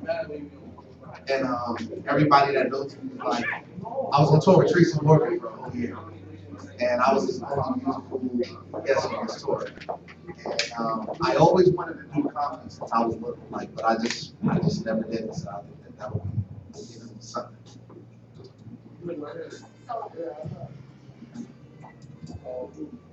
Okay, so he is doing landing planes and hand signals and everything in the back row. Were there any questions from the audience before? Because one of our audience members just jumped right on in the middle of the Any other questions from the audience that you all might want to ask our guests tonight? I just have a question. I think I have more of a statement. As I was listening to the panelists and as they were talking and telling us about, things that they were going to do and how they got into the industry, I kept hearing this reoccurring theme.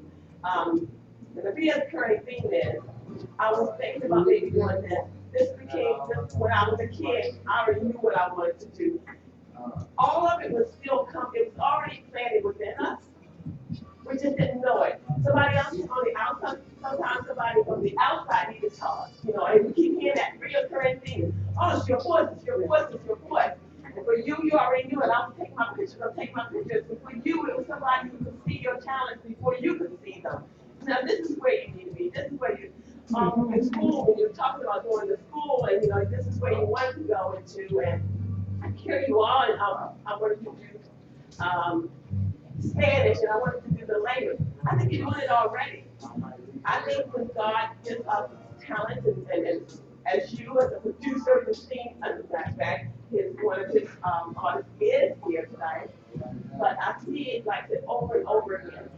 You wanted to do this. This is what you wanted to do. You were very inspired by, hitting the drums and hearing the music. And now, like I said, here it is. You might not have been at that time, when we know you're doing it now, at that time, it was your talent to help someone else.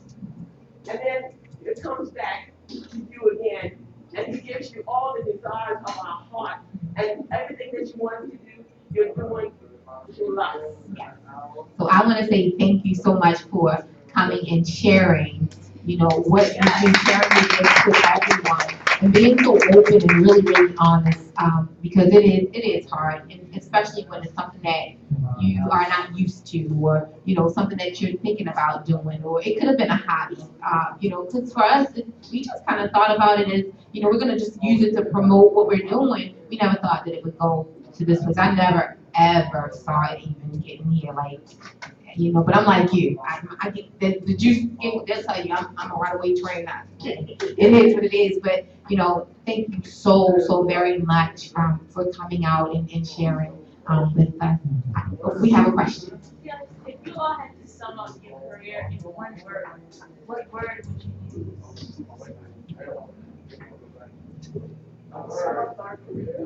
Yeah, like Okay, in one word?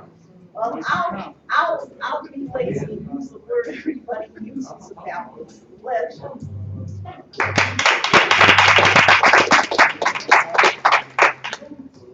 Amazing.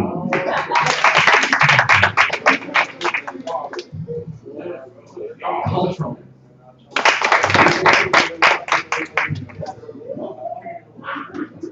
Music.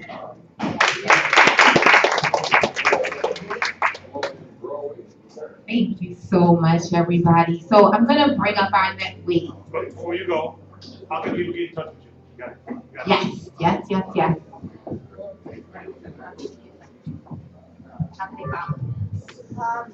The best way to follow me is on Twitter, because I don't deal with Instagram that much. Okay. You can follow me on Twitter at Cynthia Horner. And Cynthia is CYNTHIAHORNER. I look at all my tweets, so I'll see if somebody tweets back to me. I'm on Instagram, it's Kamani, Kamani _entertainment. And I'm also can be found on Facebook at K space AMANI White. I'm pretty easy across the board on all social, Twitter, Instagram, Facebook, Roxy Digital, ROXIE, not Y, ROXIE Digital. You can go to my website and see all my social media. It's www.richardsonmusic.com and www.richardsonmusic.com. You'll be able to see all my social media links, Instagram, Facebook, all that good stuff. Thank you again. We're going to just do a quick little transition just to bring up our new our other guests. But I do want to give you a chance to talk with you all before you all go.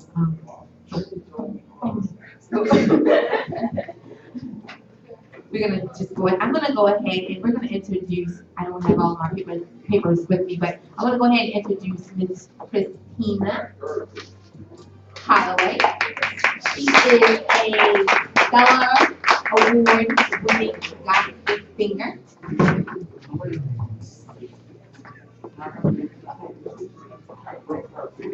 Next one about Stephen Hayes and Land of Plains in a minute.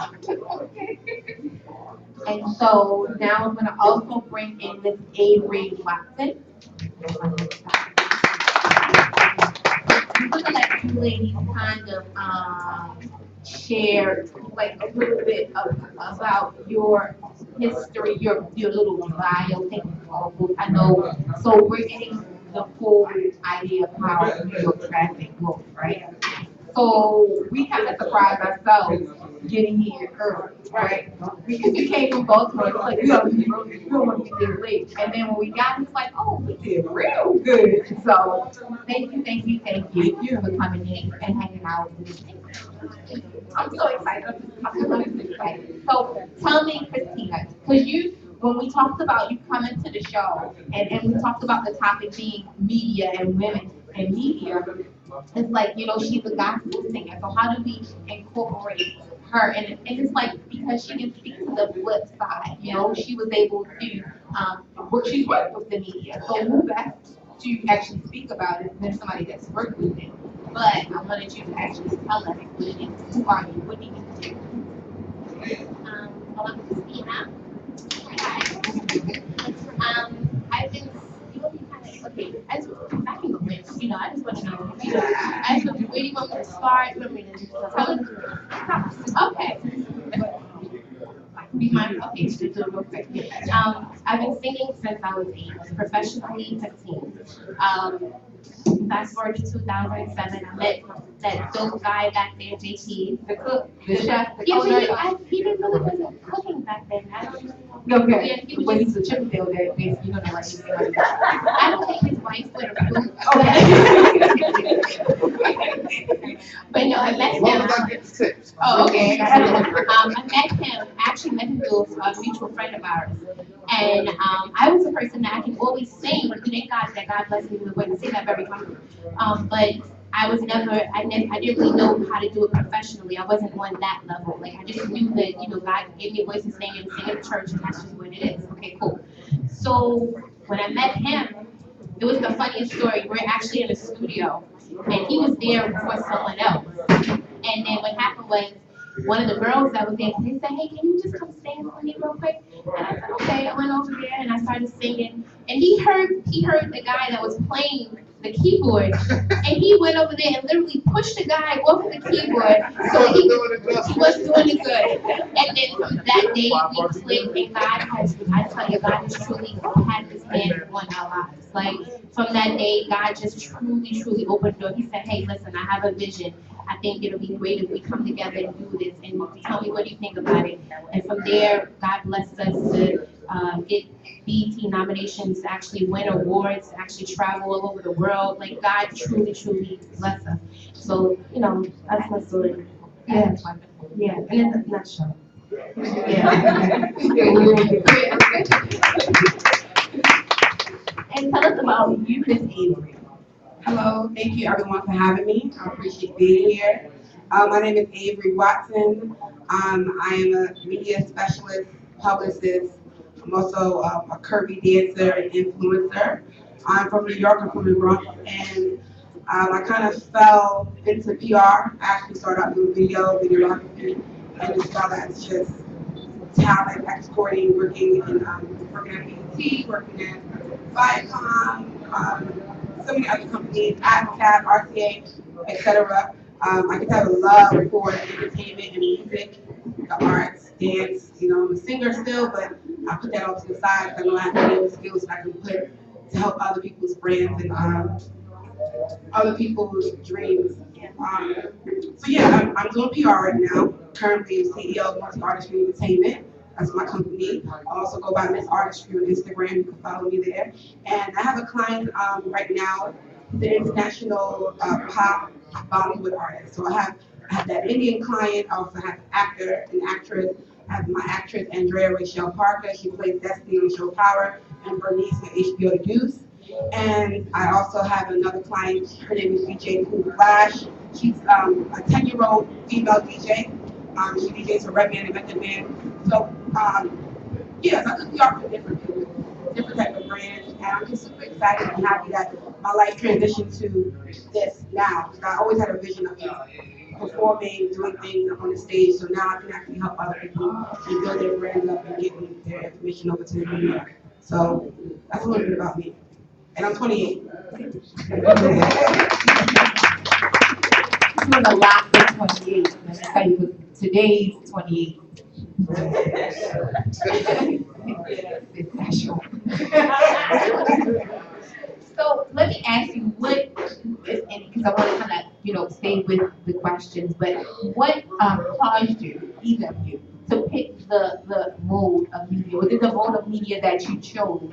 Pick you. So I know for you, Christine, it's going to be a little different because you're kind of still in media in a sense because you are in front of the camera or the microphone. So what made you actually choose that area? To be honest with you, I remember from I think it was Sister Act 2. I think it was the 2 was better than the 1. But what happened was when Whoopi Goldberg had said something to now Lauryn Hill. She said to her in the movie, and I remember like thinking about that, like that's my life, because she said if you wake up thinking about what it is you want to do all the time, that's what you're meant to do.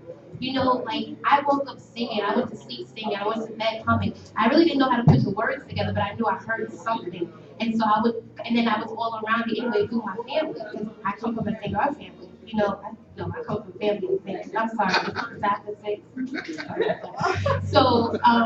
So yeah, so that's kind of where it came from, you know, with me, you know. So I just constantly knew that I wanted to sing, I wanted to do something, you know, more. I wanted to actually be out there, you know, let my voice be heard through ministry of singing, you know. So that was just Well, for me, you guys, basically, I really wanted to go into the music business. I didn't get accepted to NYU's music business program, so I had to go into media. That was the next thing. I had the studio space. I can do everything. I can learn Pro Tools. I can edit videos. I can be on the screen. I can be around everybody in entertainment and put everything into one. So I actually fell into media because I wasn't able to pursue music business at a prestigious college. So I went to Lehman College in the Bronx, and I'm just so proud to be an alumni of that school. So being that I'm a part of that media program, I'm super like inspired by that program and how it's helped me. Because I was also minoring in dance theater, so I was still able to kind of keep my creativity going. So yeah, I just really wanted to do music business. Didn't have a program. Lehman College and any other community colleges don't really have music business programs. So this kind of leads me to my next thing. My long-term goal is to create a music business and media program for community schools. So I feel like that is a big key that I can fill the void in. So yeah, that's kind of how I fell into media. I wanted to do music business, but media was next thing. Have you ladies, either of you ladies, found any challenges or major obstacles that you've run into, and how did you overcome them? the few challenges that I found coming into the media realm and entertainment gospel, they right away assumed that I was going to be like the traditional type of gospel singer. They didn't think that I could, you know, go out and have my own lane. You know, they didn't think that I was able to do something like that. So when thank God, God blessed us to where we did have our own lane, and people started copying over what we were doing. You know, so that was a tough part, especially coming from the church. You know, when you come from the church, they have all these stigmas on you. You can't do this, you can't do that. Especially with my father being a pastor. You know, so yeah, girl, it's serious. You know, so they place all these things on you, so you have to deal with you. They don't understand the fact that with them constantly putting these things, these stigmas on you, mentally that can get in your brain, and if you're not strong enough, that will delay your progress. You know, so the fact that I was able to overcome that, and I had great people, like one thing he said, and to piggyback what he said about having good people in your corner for your son, like that's one of the things I had to stay focused on with, because I'm like, listen, God, I know you gave me this vision, I know you gave me this dream, so if this is what you want me to do, this is my sincere prayer to God, send the right people to me, please. Please don't have anyone come into my circle trying to infiltrate the thing of the table and not enter into me. Make sure that they're the ones that's going to help me. Even when I might be down, they can help me get to where I gotta go with that extra push, you know. So, I guess for me, well, I'll mention two struggles. One struggle is being a plus size woman in the industry. That's one. Second struggle is being a part of a bigger brand. I used to work in operations for Bad Boy as an executive assistant in operations, so I pretty much handled all of these entities from Revolt, Ciroc, Sean John, etc. And then not having that position anymore, and kind of going back out there, but I'm having contact with people. I still have to like sustain being me, being this particular individual, this industry professional in entertainment. So it took me going through that struggle to now where I'm in now, where I can just say, I don't need a big brand behind me to be great in this industry. I can still be respected because of the creative things that I can create.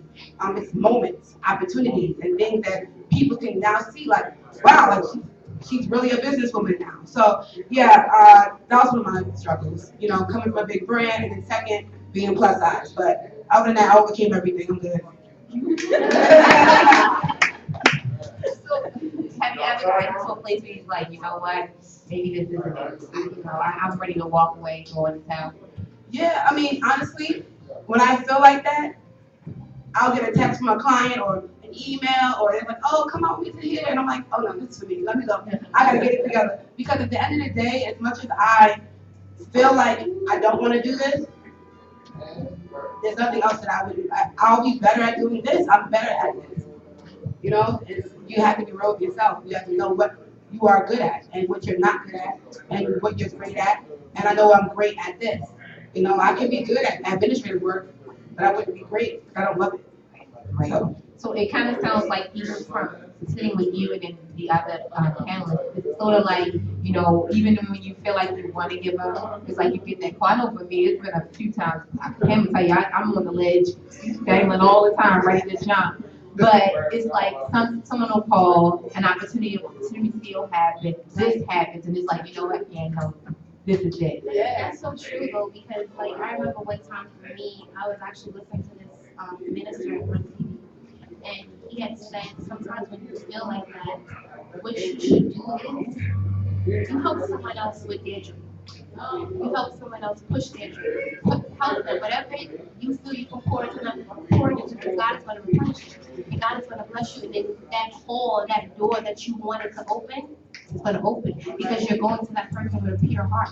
So when it's like, for instance, we're here today to help you because we want to be a blessing to you because this is what you want to do. So we sacrifice our time to help you because that's what we want to do. And God is going to bless you by doing this vision for someone. It's whoever's going to receive it, they're going to be blessed by you to do what you're excited to do. Right?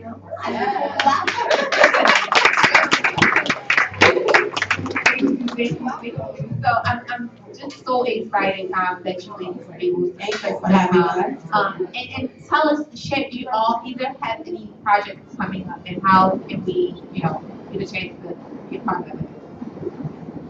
I do. I'm actually recording my EP right now with the JP. So we'll be coming out very soon. We don't actually have a release date as of yet, but we're actually preparing for that very soon. So hopefully you guys will see, you know, it'll get out, you know.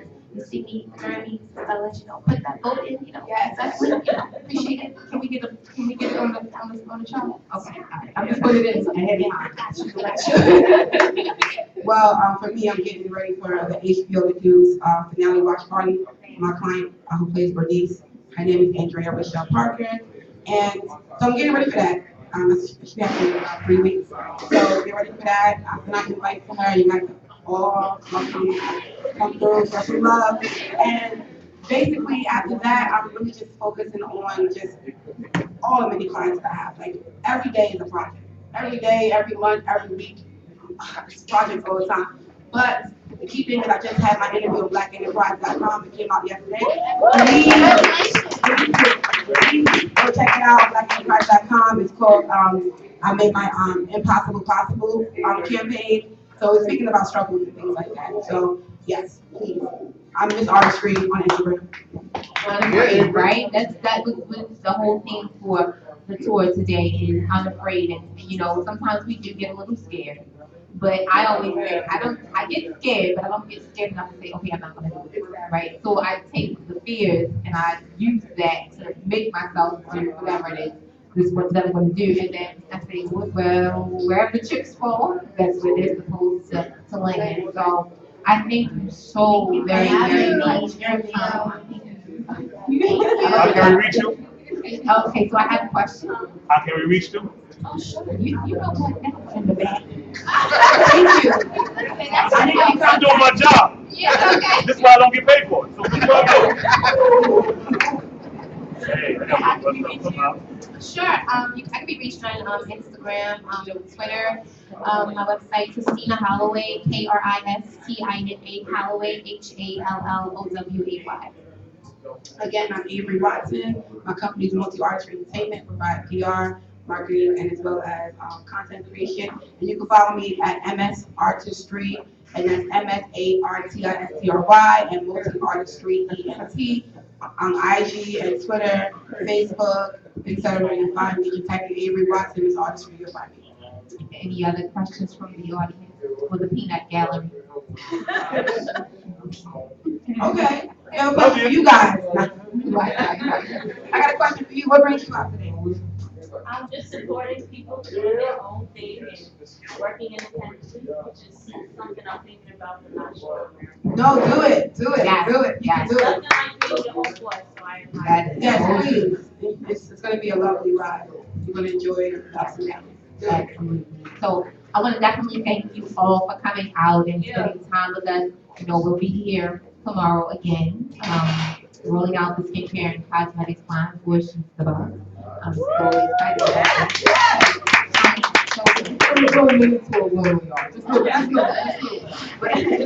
But you all are definitely welcome to come out and hang out with us tomorrow.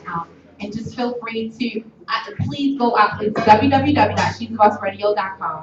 I want to definitely try to connect and reach each and every one of you, because if you do have stuff, you have EPs coming out, we have projects coming out, we want to be able to let the radio stations for, and want to share. So we want to definitely get all of your projects out, get information out about people to contact you, and we can connect social media wise, and I definitely want to share. And that's for everybody, because that's what it's all about. That's what She's the Boss is. Business owners, steadfast and strong, where we promote personal and professional development. You can find us right on www.she'sthebossradio.com. We're 24/7 station, so that means if you go out, you'll hear something there all the time. There's some music in a rotation, so I'm putting out there. So again, we want to thank you all. Tell them how you can join us tomorrow. Oh, okay. So we'll be right back here tomorrow at 3 to 6, where we'll be doing skincare, and we're doing a breast cancer survivor model's coming in tomorrow and giving her a makeover. Like I said, it's the skincare line. So like I said, I have many babies. Yes, I do. And that's just one of them. So we're going to be doing some things here. And then we have the celebrity hairstylists coming in tomorrow to do our models. Yeah. I love them. I'm very thankful to New York with the celebrity makeup artist friend with me via video friends in Baltimore. So we couldn't get him with us tomorrow. So he's going to be here via video. So I'm very, very excited about that. So thank you all. We're going to go ahead and maybe network, exchange numbers so we can all connect and update. I do.